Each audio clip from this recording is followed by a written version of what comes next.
Hello.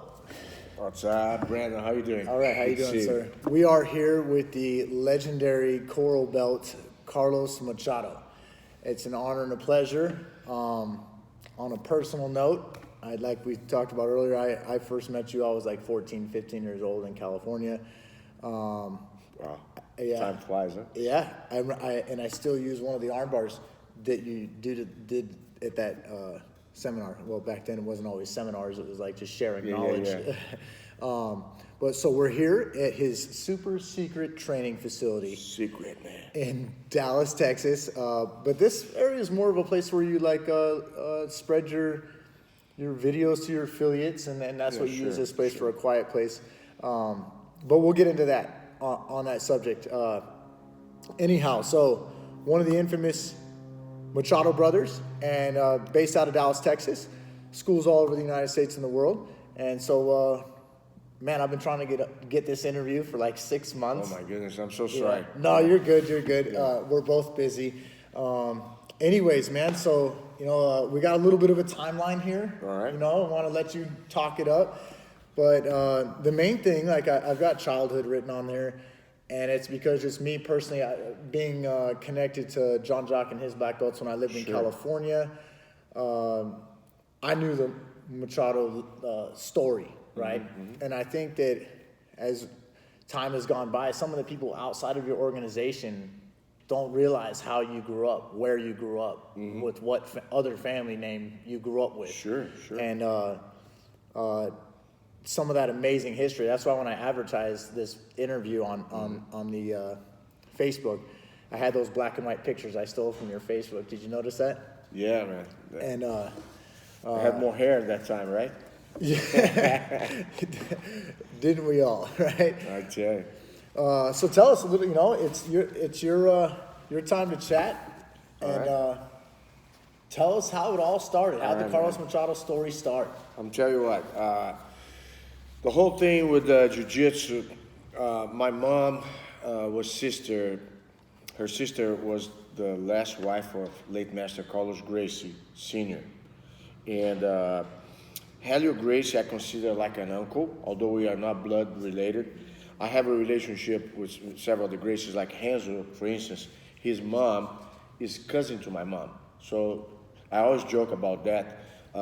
Even if I didn't want to be related to Hanzo, we would still be connected one way or the other, right? We're meant to be brothers. And I'm one of five brothers, the oldest.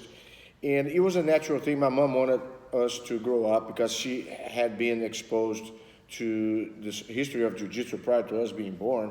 She saw my late Uncle Helio Gracie fought Kato, Kimura. He would feel like at soccer stadiums. The whole upbringing, Carlson Gracie in his career and everything. And then here we come. I was born in the early 60s, 1963. And my first instructor was actually late Master Helio Gracie. And he had a school. The original Gracie school was in downtown Rio. It was a huge store build, several stories, the building, and I think it was on the 11th floor. It was the whole floor. It was amazing place. He had several group sessions and a lot more for private students. That was the original Gracie Academy was known for, and they would teach the top-notch, elite of the country at that time. They had governors, ministers, even presidents had been students of my uncles. Wow. And so here I am in my first lessons in Jiu-Jitsu was, I started when I was 4, but 5-year-old, 6-year-old, doing baby steps with late Uncle Helio. But my mom wanted us also to get more involved in, group sessions and stuff. And our other instructor was actually late Carlson Gracie. Carlson Gracie. I was, until yellow belt, I was a student of Carlson Gracie. My first tournament, actually, I competed for Carlson Gracie. Now, the little interesting fact about that was in the early 70s, the Gracie School in Copacabana, all right, it was divided between Halls and Carlson Gracie. Mm-hmm. It was a 3-story building. Okay, first it was just kind of like, the entrance. Then the second floor were the smaller mats, There are 2 smaller mats that people did semi-privates, in privates, small groups. And then the top floor was where you had the group session for a larger group. And halls had the mats on Monday, Wednesday, and Fridays, the big mats. And Carlson would use the smaller ones. And then Tuesday, Thursday, and Saturdays, Carlson and Gracie, we use the bigger mats and we use the smaller mats. Okay. If that makes any sense. Yeah. But anyhow, I remember crossing the steps with Amaury Bitat, Murilo Bustamante, Mario Sperry, Ricardo Liborio, all those guys. We used to live in the same building, but not train at the same time. For you guys that don't know some of those names, that's like the founders of ATT, BTT, some of those, and also world champions. We can elaborate on those. And the interesting thing is like we had an agreement that nobody would peak on each other's training. Like for instance, and I eventually became a student from Halls. So if we were training on the top floor Monday, Wednesday, and Friday, none of Carlson's students would go up to that floor to sit on the bench and watch the class, and vice versa, because we knew that we would compete against each other in tournaments. Oh, wow. So it's like you have imagine this, you have 2 competing teams training in the same facility, but they don't actually see each other training. It's kind of like it was understood. Quite interesting. But we had that mutual respect. We would have amazing bouts in tournaments and so on. But, we all knew that we lived and breathed jiu-jitsu. It was all. But going back to my childhood, when I was 16 as a blue belt, it was a very tragic year. It was June of 80. Was that 81? I think. That Halls Gracie passed away. Hang gliding, right? Yeah, hang gliding. He had 3 accidents prior to that. He escaped 2, unharmed. One time he landed on the street. Another time he landed on top of a tree. And the fatal one, he borrowed somebody's glide that was shorter than him, and you have a little stripe, a little triangular thing that it fits your feet. And when he jumped off the platform, he couldn't put his feet where you're supposed to be, and that prevents you from steering that thing. And but anyhow, and that's when I made the transition to train with at that time my cousin Carlos Gracie Jr. And it was really one of the hardest things. The first session after Hall's death, I remember Carlos Gracie Jr. making the speech that he would bear the torch, the Halls. And I remember several students from Halls at that time, they were so distraught, they gave up on training. Many of them, great guys. But anyhow, me and Hegan were the older ones, and Carlos Gracie Jr. groomed us until black belt. From that academy, we had the opportunity to move to a bigger academy at Baja, which was a much nicer district than a neighborhood than Copacabana. Copacabana was very crowded. The beach was not as nice. Baja was like the new frontier in terms of residence, So, and then we relocated, and that's when the Gracie Baja originally was founded, and Hegan was a partner with Carlos Gracie Jr. and crawling. Later on, I bought partnership in and so on. So, to make a long story short, great old times. And me and my brothers trained there until Hegan in 1988 decided to come to California, and he was with the prospect of working with Horian, our cousin, prior to opening the first Gracie Academy in Torres. Okay, so everything was kind of happening towards that direction.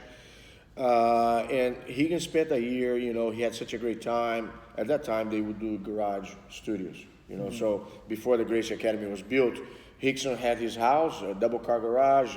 Horian had his house, double car garage, and Hegan rented a house, double car garage. And they matted those things, man. You could hold probably almost 20 people in those mats, Still with the same habit of teaching famous people. There you go. Yeah, well, that's where Chuck Norris had this first session with us, was in a garage mat. To backtrack just a little, I have some of my own questions about the childhood. As far as a lot of us know in the history, the Gracies, the Machados would grow up. When I say that, I used really to live with my uncle, Carlos Gracie. My cousins, Hidon Gracie was like my brother. We would go everywhere. He's still my brother. And I mean. But were you training, because most people would, from what I know, they would train and then at the house or whatnot, and then up at about 16, they would go to the school? Is that how that? No, we had mats wherever we lived. So okay. I would train at the school, go at the house. We had mats at the house. We would roll at the house. It was not uncommon sometimes. I remember I was a blue belt, and blue or purple, I'm not sure at that time. And I remember there was another black belt from Halls, former student from Halls, who was now training with my cousin, Carlos Gracies Jr., Rodrigo. And he was a very tough guy, had a very strong choke. And we were eating at breakfast table, and he would show up on a Saturday. We were supposed to go to the beach, and then my cousin would start to make jokes. Oh, I don't think you can handle Carlos, or I don't think you can handle Higgin, or whatever. And the guy would get mad. Oh, let's go to the mat, kind of like do a friendly challenge match, so to speak. So it was kind of like, you don't know when you would roll. You know that wherever you were, we'd spend weekends in Teresópolis, up on the mountains. And I still have a good friend, Ronaldo. He had this house up on the hills. He had a dojo inside his house. So I would actually get off the car on the base of the hill, run just to do my jogging, get over there, and then would roll for another hour or two. He had this huge shower that was linked up to a stream. It was like a waterfall kind of pressure. Man, it was like, we felt like we were, gods, you know what I'm saying? Just like amazing feeling. So we would train all the freaking time. It was like playing soccer was our hobby, but jiu-jitsu was our lifestyle. Yeah. What do you think the main difference is between the jiu-jitsu then and jiu-jitsu now? Well, what happens now, there's the X factor. The X factor is you have the students nowadays exposed to much higher degree of information. Like, for instance, we never videotaped our training. Back in the old days, I would take notes. I like to take notes. But a lot of times, the way you see nowadays, jiu-jitsu became much more of a science. Helio Gracie had the index cards where he wrote all his techniques. Hickson used to have an index card, he'd make notes and stuff. We all get exposed to that to a certain degree, but nowadays, the sheer amount of people and talent that are part of jiu-jitsu and the access to video online, whether it's you buy BJJ Fanatics or you access a platform. I'm teaching videos here on a daily basis, putting material for my affiliates. I mean, the speed of information, I think, I agree. It's dramatic. And the other thing, too, is it's kind of like when you read books, you get the experience of the author. He might pass to you some wisdom and knowledge that's going to save you time and optimize your life. When you get an athlete, a guy that's accomplished, and the guy puts his time to break down what he does and put that on video, and then you watch it, and then now you make the time to practice, you're condensing time. So whatever amount of time, it's not uncommon, for instance, for Danaher to say that now he can shorten the gap, or how fast you can make somebody of an equal level as a black belt, even if the guy's not a black belt, because the condensed information is there, it's available. It's just a matter of people. And plus, I think one thing that people didn't have then as well was the knowledge on nutrition, cross-training, the conditioning of jiu-jitsu. Judo at that time in Brazil was at Olympic level. Brazilians had very good judo players that medaled in the Olympics and stuff. And those guys were ahead of the jiu-jitsu guys in terms of their nutrition and their weight training. We didn't get exposed to weight training until we came to America. You know what I'm saying? And I feel nowadays is a different animal. And it's kind of like, for instance, the core of jiu-jitsu doesn't change. You still have to have the fundamentals. And I do a lot of backtracking. What are the things I used to do when I was a white belt that I didn't like? My UPA escape, I always felt like, man, do you remember when you're a white belt and you learned the UPA escape, and then you start to do against somebody, and I was like, man, I cannot pull this thing off anymore, and then, so you have to kind of, sometimes there's like missing elements that you have to revisit, not because you didn't have the proper technique, but because the level of the people you're going against nowadays, they're catching up with what you're doing even before you start. So you have it's kind of like when you do self-defense. Self-defense originally was, I guess, assumed you go against somebody who's going to attack in a certain way, but the guy doesn't know jiu-jitsu. Correct. Yeah. And then, okay, now can you upgrade the self-defense? And okay, this guy knows wrestling, he knows jiu-jitsu. And so you have to kind of put one notch above when you teach that tier of the progression. I feel like when I learn, when I first started learning in the 90s, David Dunn, you know David Dunn, four-stripe Jean-Jacques black belt Sure. now. I don't even know if we really talked about tournaments. I mean, I tell my students today that I feel like back then, for me, a big difference is of course the information, but I felt like it was a lot more about fighting. A lot more about self-defense. You always have that, I call that dilemma, that people kind of, it's sport jiu-jitsu, if sport jiu-jitsu is not self-defense, self-defense is number one. I think you have to create a criteria that becomes universal, all right? Jiu-jitsu is one. It's just for what you use, okay? If I'm doing an uppercut, grabbing the collar and the gi, and the guy is just doing jiu-jitsu, I don't have to worry about a punch. But if the guy's gonna punch, I have to trap the arm and do it in a way that I don't get hit, or if I get hit, I don't get hurt too bad, you know what I'm saying? So the technique is very similar, it's just that the adjustments that have to happen, and I feel it's not complicated. It's all based on common sense, because jiu-jitsu is not complicated, it's a simple art, you know? Of course, like, if you want to explain somebody... Says the coral bell. I think it's hard. No, if you want to break down a move, for instance, you see... people talk about the berimbolo, or all the warm guard, all these different things. There's a start and there's an end, and then you have to figure out how to connect. So I like to, if you pick anything complicated, I like to start with the end. I reverse engineer. You know what I'm saying? Show me how it ends. Okay, now let's backtrack. Show me how it starts. And then you break down the steps in between, then you make it happen. But if you try to show somebody from start to finish something that is elaborate, and the other thing too, if it depends on athleticism, or flexibility, it's already a problem, because the average person may lack those attributes, so you got to figure out, how can I make jiu-jitsu available to anybody, doesn't matter what stage in their lives, whether they're older, young, flexible or not, fit or not. That's your challenge right there as an instructor.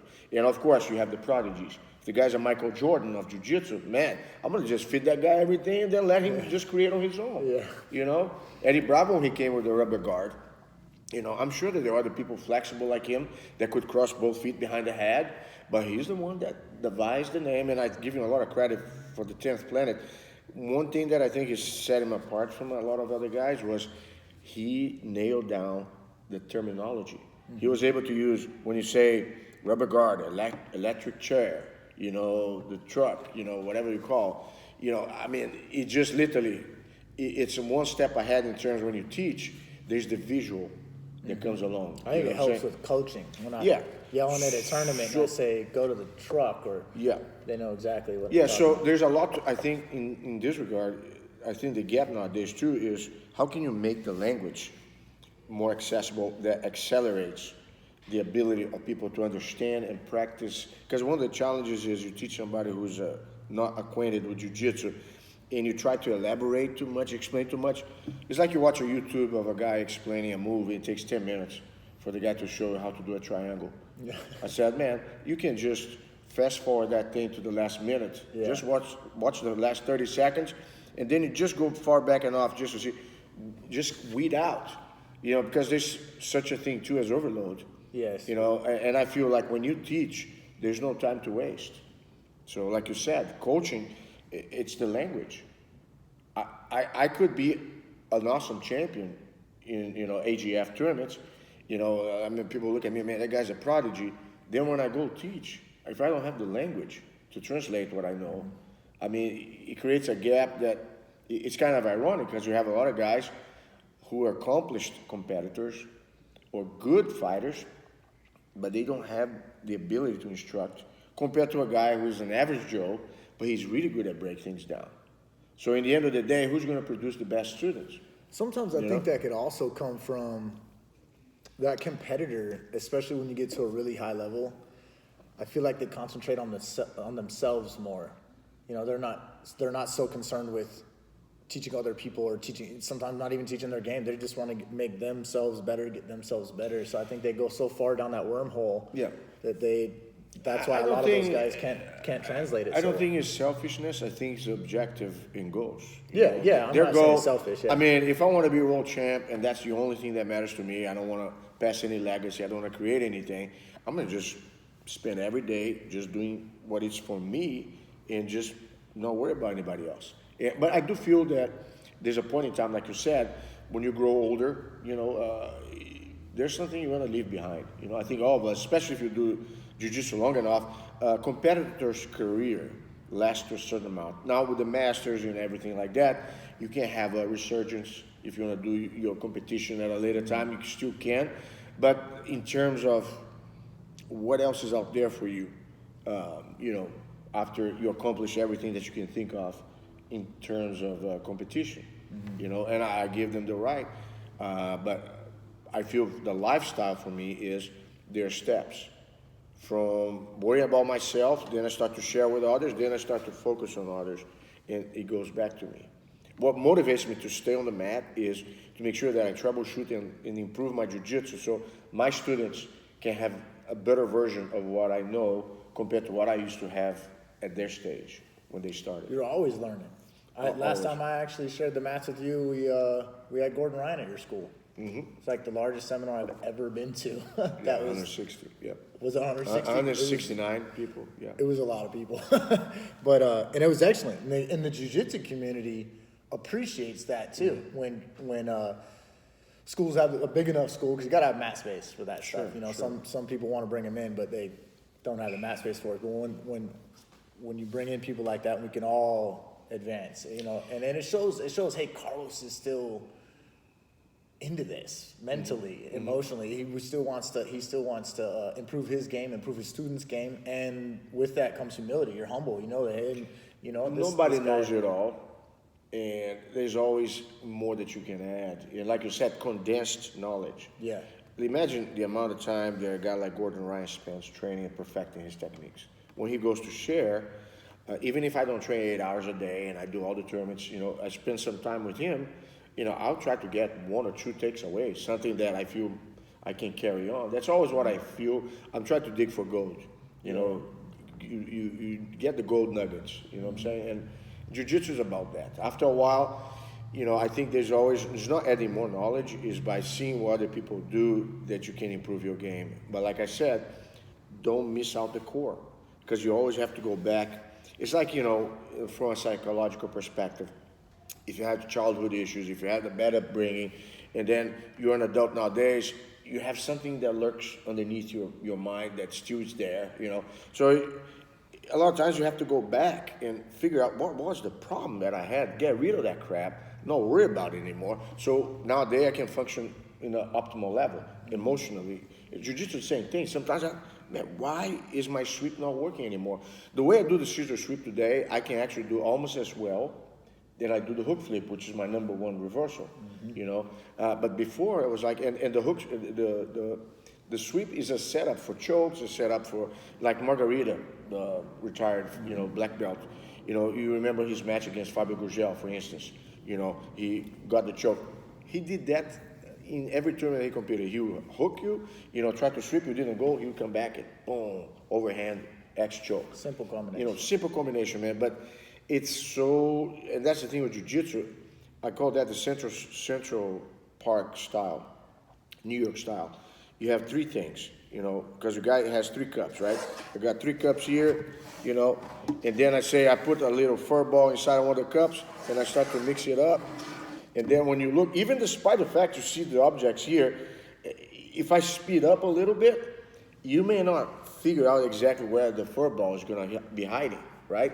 The same thing when you have 3 techniques, it's not learning 4 or 5 or 6. No, mix up the 3. That's a clever. That's a clever metaphor. Oh man, like choke, sweep, choke.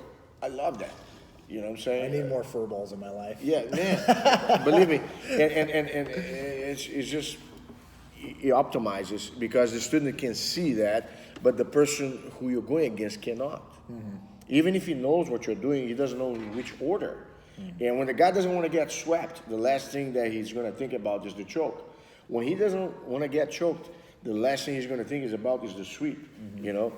Anyhow, I'm just kind of throwing there. I love that. That was incredible. I like that. The knowledge. Moving to the USA. All right. 1990, April 1st. That's when I arrived here. I got pranked like hell because April Fool's Day. He had one of his first black belt, Bob Bass, was actually with him, and he had an old Buick. Took me to this house. I split the rent with him for I don't know how long. Was in Redondo Beach. Nice place. 3-bedroom house with 1 freaking bathroom, you know. So, oh gosh, we had to wait for showers and this and that. It was interesting there. But he had the double garage mat, you know, the double car garage. And that's where we landed first. Me and my brother John came along together. And as soon as I arrived, Higan had some students that wanted to have, I helped him out with some group sessions. I didn't have any students right away, but out of the interaction with some of the students, I got some privates. And I remember, man, at that time, I think we were charging $200 an hour for a private. This was in 1990. Yeah. All right. So I'm coming from Brazil. In Brazil, I don't even know how much was a private, but it was not $200, right? So I'm here, man, this is real money here, right? So I remember when I had like my first handful of students, I'm making some money there. And this was before the Gracie Academy was to be open. And I guess the idea was for everybody to work at the same time at the Gracie Academy. So Higan and me and John, and then I remember Hoyler, Hoyce, Hoker, you know, his other brother, and Hickson were here. So, I mean, there were like 7 or 8 instructors at Hoyens Win to get the school open. And somewhere in between, again, there was a disagreement in terms of how that would unfold. We felt, you know what, I don't think we want to do this. You know, we decided it was, you know, not, we didn't feel it was the right decision for us. You know, too many people over there. And I guess our decision back then was in foresight, because we saw later that all the other brothers, with the exception of Hoyce, remained with Hoyan. You know, and I'm not trying to say anything good or bad about Hoyan. That's just the nature of the business. You cannot put everybody on the roof. That's a lot of stuff. You know, it's too much. And then even after me and my brothers, when Chuck Norris, we met Chuck Norris, you know, I mean, I met him 2 years earlier in a seminar, but I never got to talk or spend time with him. He didn't even know of me.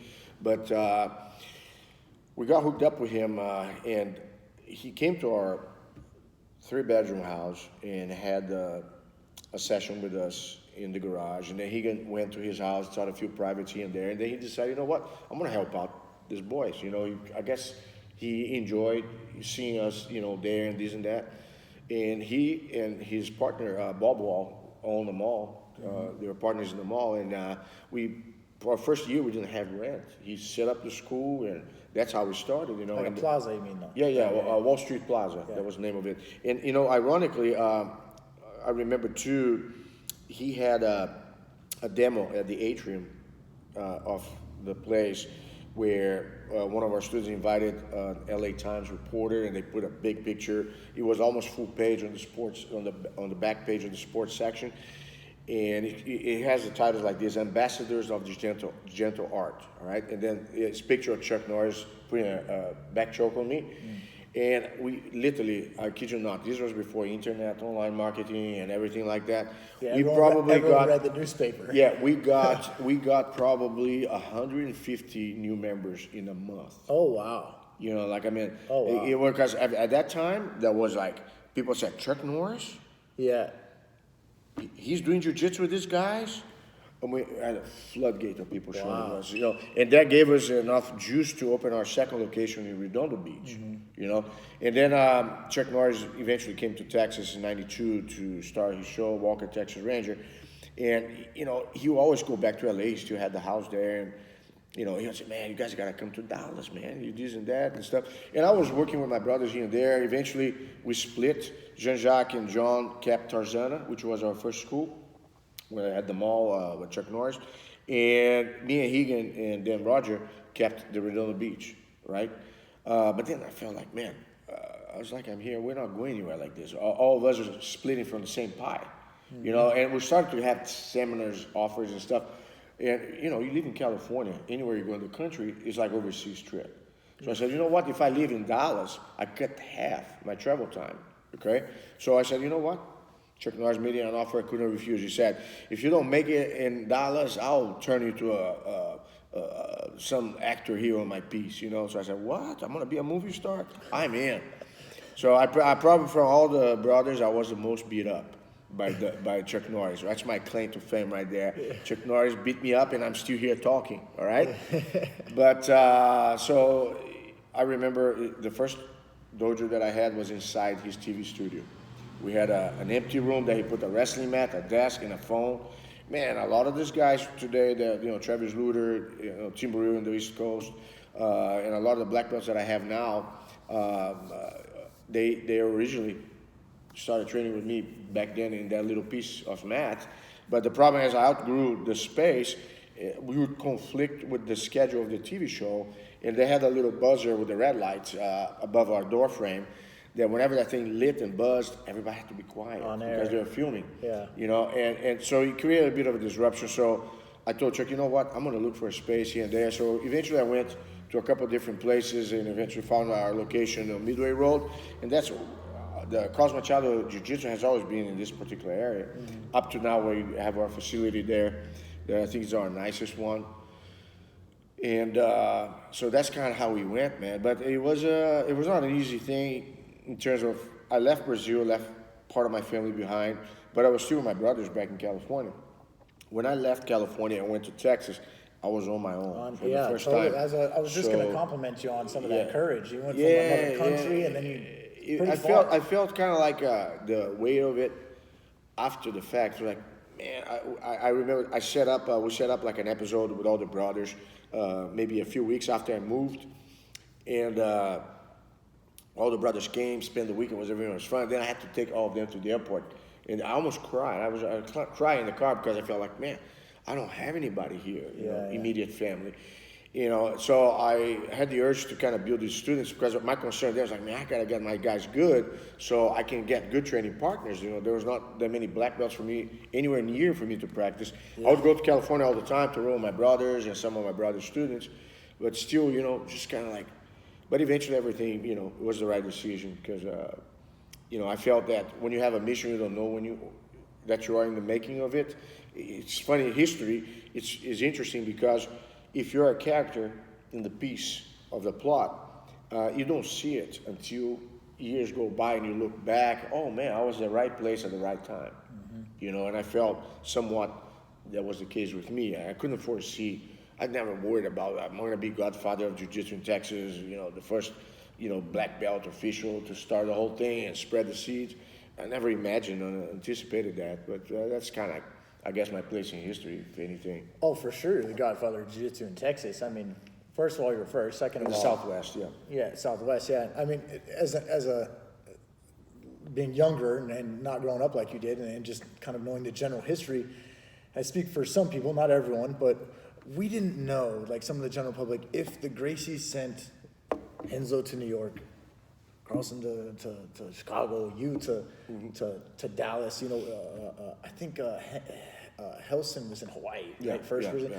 But so we didn't know because some of the mission is to spread jiu-jitsu. I mean, in Brazil and in the United States. So that's why I was super excited to actually ask some of those gray area questions with you. So and I knew about the Chuck Norris. I knew about all that. I knew that story, but a lot of people assume that some of you guys were sent to go spread the seed. You know what I mean? And is that some of that true? All right, so there's a book I read that I really like, Malcolm Gladwell, Outliers. You probably heard of it. And there's a piece that says about when the number of individuals in a clan grows above a certain amount, it is due to spread out. At that time, he compared to villages or tribes back in the old days. So when he hit 150, in order to preserve the peace, a few individuals of the original clan would move away and start out and build up to 150, and then kind of like that. Even businesses nowadays, sometimes corporations, when they have a number of employees that reaches 150, they even open another facility not far from where they are. So according to him, it creates less conflict because you don't have too many people trying to, interfere with the politics and stuff. I think when my cousins, Horian, came to the West Coast first, and he had an idea how to spread everything out. And I'm not sure if his goals originally was he wanted more control over it, and the problem was like the guys from Brazil, they already used me and my brothers. We owned our own business. You know, we're partners. We're not working for anybody else.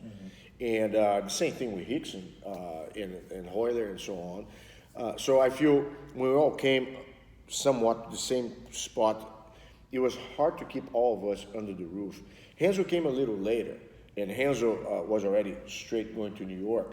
So he didn't have anything to do with Hoyer making the decision, but his original partner, Greg Kukuk, which he did a video with. Brazilian Jiu-Jitsu A through Z. Yeah. So they had their deal going, and they opened their first school and so on. And that's, I guess, you can ask Hansel about the aftermath of that and this and that, you know. And then from that point on, you know, Hansel built amazingly, you know, from that point. But going back to us here, everything that happened was an independent decision of each of the members.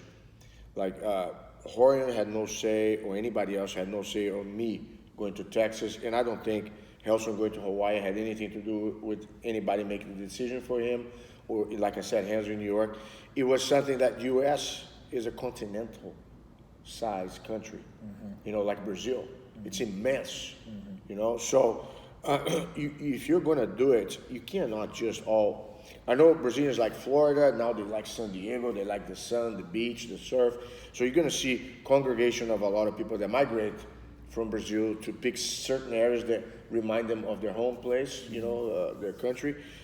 We picked where the mission is. You know, I didn't know then, but and I think, you know, all those guys, Hansel in New York, a American top team in Florida and so on, you know, the decisions were based upon what the mission was. And I don't think there was a degree of selfishness, because the country is so immense and the market is so big. And when people talk about instructors being worried about competition, it's like an illusion, because in the Metroplex, like let's say Dallas or Houston or Los Angeles or other areas, it doesn't matter how many schools are there, there's always way more people yet not doing jiu-jitsu than people doing it. See what I'm saying? You see a sport like baseball or football or, you know, other sports, they have such a massive amount of people doing it. So martial arts still long way trying to go. Long way to go. So I focus on my competitions against myself. How can I keep on growing in more ways than one? Not just as an instructor, but as a mentor. Because, you know, and that's how I see things. But I'm not trying to elaborate on this. Definitely could have that way of thinking coming from a school that had two different floors and two different teams, you know, in Brazil, like you were saying. Yeah. So it's easy to think, you know, concentrate on yourself, and I mean, that's like you're literally on top of each other when you're, you know, and each other's throat, right? Yeah. But from an outside perspective, some people could assume like, oh, these guys were planted over here, you know. But I wish, you know, looking back, I wish it was the case. But like I said, leadership, you know, we can have moments of peace, but when you have a family that large, not everybody will agree on everything all the time. Yeah. You know what I'm saying? And I feel, I guess, you know, the way things unfolded, it was doomed to be the case that whoever wants to plant a flag somewhere, you're going to have to go out there and pioneer. Yeah. You cannot just expect everybody else to. Well, I think it's worked out great. Yeah, I think it's still in the making. You know? Yeah, for sure. Like you said. Speaking of the making, tell us about. You know, we talked quality and integrity. We took a note on that earlier. In teaching, I know that you know this is where you do videos. This is your lab. This is where you you know, with technology you can teach your affiliates without having to be there. And like your mission now, and you know, it's not 1993 anymore. You know, so tell us about Carlos Machado now and what you're trying to do in the future. Sure. Okay, so I was in Vegas last year, and I've been exposed to a lot of instructors. All right, and one of the stories that keeps recurring is the hostage mentality. Okay, and I'll explain to you what that is. With the expansion of jiu-jitsu and more people doing it, there's more quantity, right? There's more opportunity. And I'm not even talking about quality, I'm talking about the circumstances in which some of these instructors that are receiving jiu-jitsu instruction from other guys. Some guys can be from Brazil, some guys were made here in the United States, but they're held hostage in the sense that they have expectations that haven't been fulfilled. For instance, if the instructor says, I'm gonna rank you, and there's no criteria for rank. Put my name at the door, but there's no additional tools to ensure that the guy is gonna pass on the information to the students. Nowadays, I think if you just put a name at the door, it doesn't matter if the name is famous or not, it's not enough to carry on the business. You know, if you put Machado at your door, it doesn't guarantee success. But if I give you everything that I do, the way I teach, the curriculum that I endorse, the lesson plan, the online videos, you know, the video calls on a consistent basis every week, the instructors meetings and all the things that take place, I ensure that at least you're gonna have enough to work with and implement that your odds of success will be higher. What do you mean by video calls? What are you doing there? Oh, video calls, like I have one a little bit from now, it's the mentoring part, okay? We should talk about mindset, we talk about methodology of training, we talk about other things that are not necessarily teaching you how to do a technique. Mm-hmm. That goes beyond, you know, and you're more than welcome to watch one if you have time. But going back to the hostage part, people confuse loyalty with blind loyalty. And I'm not the one who's gonna try to take anybody away from an instructor who the person is being taken care of, all right? But if I see there's wrong, you know, somebody comes to me complaining, man, this is happening to me and this and that, because like I said, there's plenty of customers for everybody. I don't have to focus on trying to get from somebody else. There's plenty of people out there, but in the encounters that I've had, the story like I told you is like this guy, man, I'm stuck here, this guy ranks everybody, he doesn't rank me, he doesn't tell me what I need, this guy is a purple belt, has been held as a purple for 3, 4, 5, 6 years, you know, and the guy's like, I own the school, I pay the guy a fee, I have to pay every time he ranks my students, and there's an agenda, I guess, there that the guy's not ranking him because he doesn't want to give him the position in which he feels he's not going to have as much control anymore. Just as a random example. That brings in the hostage. Yeah. So the guy feels like, I don't know what to do, and at the same time, the guy feels, if I don't stay with the instructor, everybody is going to look at me like I'm a traitor. And my question here is, you talk to your instructor and ask him, are you going to give me what I expect? You know, what are you promising me? Okay, and you just put a list and say, I haven't got this, or I haven't got that, or I haven't got that. When am I supposed to get it?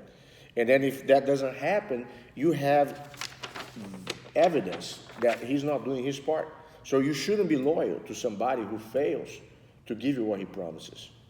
You know what I'm saying? Yeah. And if that's the case, and like I said, if somebody complains about an instructor, I said, you deal with the instructor. But if the guy decides to leave and come to me, I'll contact the instructor, say, hey, what's going on, this and that. I don't want to create any ruffle and feel that I'm trying to go behind somebody's back. But at the same time, I feel if you have a mission, you have a mission to provide something that's going to improve somebody's life. You know, and if that guy's being wronged and I'm in a position to help, I want to be available to that guy if the situation comes to take place. So that's kind of like when you said about the videos and the day-to-day activities. You know, you cannot just sit around and teach a class and think that that's the end of the story. No, man. What happens after the fact? How can I can only impact a handful of people inside these walls. But if every single person here is an instructor, they have several places like this with several more people within those walls. So that's, I want to multiply my reach. But when you talk about quality, okay, quality comes with structure and consistency, all right? And that's the other part. A lot of guys, they're random. You know, they do for a certain amount of time and then they stop. And then, you know, you're not going to get new results by going back to the old ways when you're not getting the results that you wanted. I think too, the community that I created with my partner Adam, we are interactive in the sense that we communicate with one another. So we have guys that have garage mats and guys who have multiple schools with several hundreds or thousands of students and everybody else in between. So are you in a garage and you want to go to a studio? Okay, I have a guy who was in a garage and now he has a studio. Talk to him. You know, so there has to be the trenches. And that's communication. Yeah, communication. But what I talk about the trenches is when people see me as a coral belt, they go, man, the coral belt, I'm very honored with the fact that I'm acknowledged and recognized to the amount of time I put in the martial arts. But it's what I do in the trenches that makes me a coral belt, not the idle time that I spend being a black belt. I don't believe in that. If you're not on the mat practicing, you can improve. I mean, you can watch videos all day. And when I say practice, you don't have to roll and hurt your body. You just train smart. That's my logo. Train smart, stay humble. You know, it's the origination of leave your ego at the door. You know, you gotta train smart, you know. And if I was like in my 20s now, the way I train, I'd probably be a million times better than what I'm now if I was just training smarter. You know, the humble part, despite our egos, I always believed, you know, in humility. Because my uncle, Carlos Gracies Sr., he was a very strong influence upon me, and he was a humble man. You know, I mean, that guy was a guru, you know, in flesh and bone. But with that said, the thing about quality, and I'm going to tell you this too, is lifestyle. If I preach something that I don't do, if I don't take care of my body, if I'm out of shape, if I, you know, don't do the things that I used to do that led me to where I am now, I think it's a mistake. You know, hypocritical. Yeah, hypocritical, because then I'm telling you, so you do that and I'm not doing anymore. You know, I don't have to be a world champion to produce a world champion.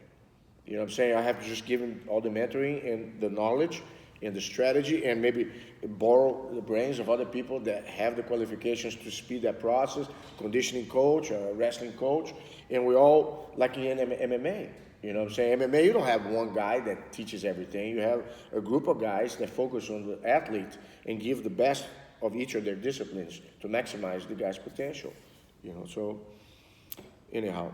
It's interesting that you talked about the, called it the hostage situation, but like for me, I call it the question mark, you know, like, what do I need to do? Like this is throughout a lot of jiu-jitsu schools and people, because it's not like karate where you have your next belt because you have these katas and forms, and you do these and you memorize these, and this is how you get your next belt. And jiu-jitsu's been very based on when your teacher thinks that you are the next rank. So it's this giant question mark. And I think that you gave some incredible knowledge on, and it's not for people out there. It's not, and I agree with what you said. And I've done this to an instructor before. You know, putting it on paper and asking. It's not saying, "Hey, when am I getting my belt?" You know, it's like, what do I need to get to my next belt? What do you need to see from me? What do I need to do? Yes. What do I need to, you know, like, you know what the answer is though? Laziness. If the instructor doesn't put the time to figure out, okay, this is where I believe is the criteria. You gotta find a criteria. And the other thing too, some people are far off because let's say, I used to train 8 hours a day, you know, day in, day out, back in Brazil. You know, when I got my black belt, 18, you know, just like, or 19, whatever that age was, I was already, you know, the amount of time I spent as a blue belt on the mat was more than a lot of people spent in their whole, you know, career, right? Yeah. So just kind of, you accumulate all those experiences, and training with the people that I had, my cousins and my brothers were really, I didn't have an easy partner. Everybody that I was going to practice with were either my level or above my level. You had no off rounds. So you don't have to be lazy, excuse not to. But going back to that part about giving the answers, the instructor has to figure out what is an average student. How can I make that person above the average? If I try to every person that I have to rank, the guy has to win a world championship, or the guy has to be a prodigy of some kind, you know, it's unrealistic, you know what I'm saying? And you're not trying to water down the jiu-jitsu, but at the same time, you have to be realistic. People do their due diligence, they perform at a certain level, they attend the class enough times, they have to have a roadmap that's gonna lead them to some degree of destination. What's the Carlos Machado roadmap? Usually it takes 18 months if you're consistent to go from white to blue, and usually an average of 2 years for each color belt. You know, now, this is a guy that doesn't miss a class, and this and that. How many people actually never miss a class? You know what I'm saying? So usually your time kind of gravitates. And you have criteria. You have the ranking criteria, and then you have the ranking procedures. You know, you gotta get 20 minutes demonstrating, 20 minutes flowing, 20 minutes practicing. You know, and I kind of see what threshold. And it's kind of like you go to a grade in a school. You know, you gotta score 80%. You don't have to nail everything right, but you gotta have an 80% performance if you are to get. So it's a combination of curriculum and attendance. It's a combination for you. Yeah, and performance. Performance. You got to perform. Yeah, you can't get a brown belt if you've never tapped a brown belt. No, the thing about tapping, let's say this. I put two guys to go against each other in a test. The guy's a brown belt, and the other guy's not. He's a aspiring brown belt. He's testing for his brown belt. If the guy doesn't tap the brown belt, but he almost gets the brown belt, he's really close, he beat the 80% threshold. You see what I'm saying? So for me, that's what I need, because he doesn't have yet the same level of experience of that brown belt. So, but he has to hit, even if it's not the bullseye, he has to get close to it. Now, and that is a specific situation. I know some people do that. They have roll-a-thons the day of guys getting promoted, that kind of stuff. And I wasn't generally speaking about a specific day, because we can have an off day, you can have an on, and it can also be very hard to be a purple belt and be surrounded by brown belts and be expected to beat all the brown belts when you're not a brown belt. Realistic. Yeah, but I'm talking about like general in training. As people are training, you know, would you expect them to start to at least catch the upper ranks or score on them maybe? Yeah, for sure. The thing is, if you're a purple belt aspiring to be a brown, you should have a fair match with a brown belt. Doesn't matter if you tap the guy or not. Fair match means it goes back and forth. You know, you can thread them in the same waters. I have great matches with purple belts, not a black belt. Look, purple belts. These young guys are killing it. I always nickname purple belt is the devil of jiu-jitsu, because they get to a level that they are way above the curve with the guys below them, but they're seasoned enough that they can be a pain for the brown and blacks. Yeah. And they don't have anything to lose, because if I'm a purple belt and I go against a black belt, if a guy taps me, I don't care. But me, I'm kind of like, you know. I think it's the most distinctive rank in jiu-jitsu. Yeah, I agree, man. For sure. Like there's tons of purples out there that can beat up black belts. Yeah. You know, that's for sure. Yeah, and then it gets some young, you know, 220-pound. That's right. That's awesome. So what's the future of RCJ here with Carlos Machado Jiu-Jitsu? You have plans of expansion? Are you trying? I know you have several locations. I mean, I live here in Dallas as you do, and kind of know the Carlos Machado. You know, I see locations. I know I have several friends, obviously, that are even out of the States. Like I said, you know, Danny Creech in Louisiana, Bradley in Missoula, you know, that kind of stuff. What's your plans for the future? All right, so my plan is basically, if I do right what I've been doing, me and Adam, we should strive to serve and upgrade whatever the product that people are looking for. It's a market that we try to position ourselves in a way that, okay, if I'm doing a good job with an affiliate here, if I'm doing a good job with an affiliate there, those guys might be happy, right? So they're gonna spread to people they interact with. So it's not uncommon for us now. One of our greatest sources of referrals are word of mouth. You know, guys are happy and then they talk to different guys. And still, I think it's the day-to-day that makes the difference. It's just like I have to be here in the morning. I gotta do my videos. I gotta do my Zoom calls, mentor the affiliates. It's a day-to-day routine. And Adam on the background, he's behind the scenes with customer service, make sure that he answers the questions, provides the marketing and so on. So it's a synchronicity and a symbiotic effect. You know, all the pieces, like if you have a dream team, we're still trying to build it. I have 9 people working for us right now. Besides me working with Adam, I have other people underneath our wing. And I guess as we expand, we're going to try to bring more quality people in so we can keep improving and adjusting to the demands. You know what I'm saying? So you don't change the script in terms of if you're doing your best, that's the only way you can do it. I agree. So, yeah. Awesome.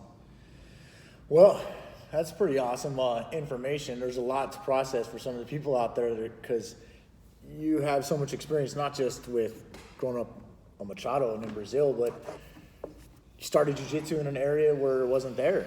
So many people out there, you know, obviously people are going to watch this video from different countries and stuff like that. You and I both have a pretty far reach with who we know and your fan base as well too. So there's good information in this video about and podcast, because it'll be silent obviously as well too, or not silent, but videoless. Starting in a new spot, having the courage to do that. Yep. You know, being consistent. Sure. Quality, communication, integrity. There, you know, so there's a lot of great points that we touched on. And I greatly appreciate your time. It was great to sit down with you. I've always had the utmost respect for you and the Machado Brothers. I haven't had too much contact with John Roger and Hegan, more you and John Jock, you know. But legends in the game for sure, you know, and an example for people. No drama, you know, nothing but positivity, you know. That's the thing, like, if you want to complain or have arguments, you're diverting your energy from doing the work. You know, when you have a purpose, you got to focus on what's relevant, pick your battles, you know. Yeah. That's what I say. Yeah, speaking of battles, a lot of people out there might not realize who your wife is related to. Oh yeah, that's another. We have to do a podcast just on that. Stephen Wonderboy Thompson. He's on a mission right now, and I cannot speak for him in regards to his game plan, but he's in the game, especially after his last performance against Vincent Luke, which he had 257 strikes, over 140 significant strikes. Wow. You know, it was a unanimous decision. The guy had 2 knockdowns. You know, and he was on a tear. And bear with me, Vincent Luke can take a punch, man. That guy is tough as nail. If you saw his fights with Mike Perry and Barberena, it was like fights of the year, both of them. But anyhow, Wonderboy is the epitome of the martial arts. In terms of he's respectful, he's a martial artist first and an MMA fighter later. That's why he's always respectful. He doesn't spend time trash talking. Has the same demeanor, humility, and he's a model, has a pretty face, but he can punch harder than anybody I know, and he can take a punch. His movement allows him to still be a model, though. Yeah. Well, that's the thing. Those guys, you know, Upstate Karate and Pitch Black MMA. My father-in-law runs the tight crew right there. You know, their premise is they train hard, but they're smart in their training. They don't try to knock each other out. A lot of times people get concussion and they become somewhat with a shorter career because the way they train, especially in MMA with the blows, they go way beyond when they're on the day-to-day, and that does affect the cumulative effect of all those strikes.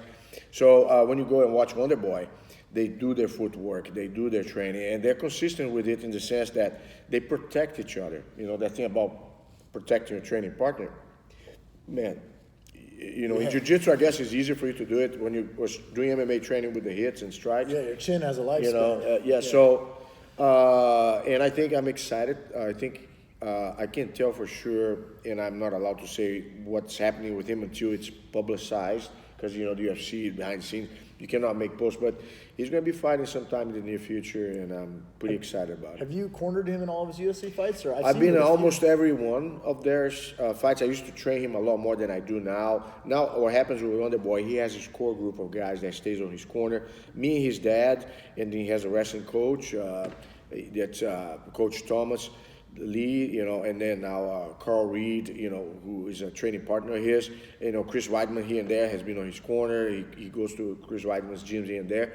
But anyhow, it's just you're comfortable with the people that you know, that knows you for a long time. Yeah. And you hear the voice, you know, they have that familiar voice, you know. Wonderboy and his dad, they have like some telepathy going on.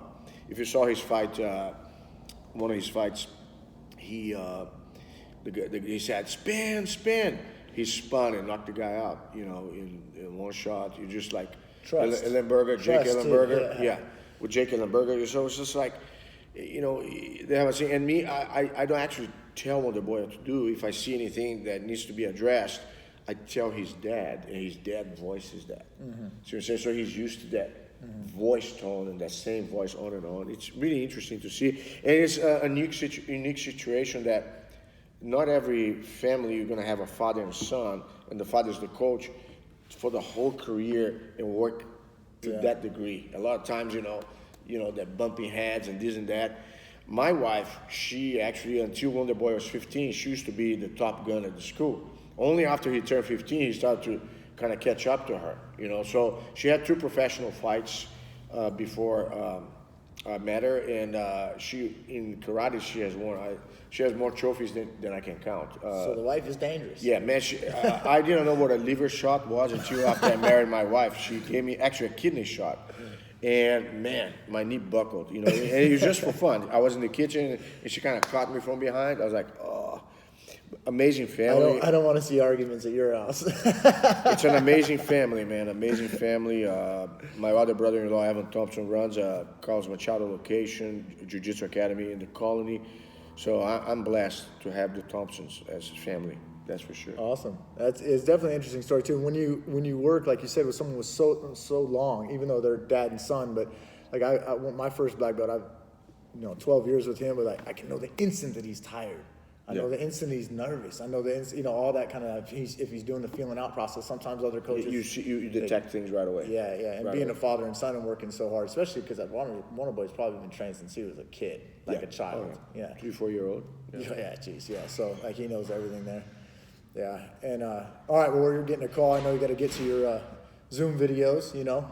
Anyways, again, much respect. Thank you for everything. My pleasure. Thank you for the time, and we'll post this. Any shout-outs, advertising, sponsors, DVDs, that kind of stuff you'd like to give a heads up to? Just a couple of things. Any of you watching this video, if you have any questions about some of the stuff we talked about, carlosmachado.com. You can check that out.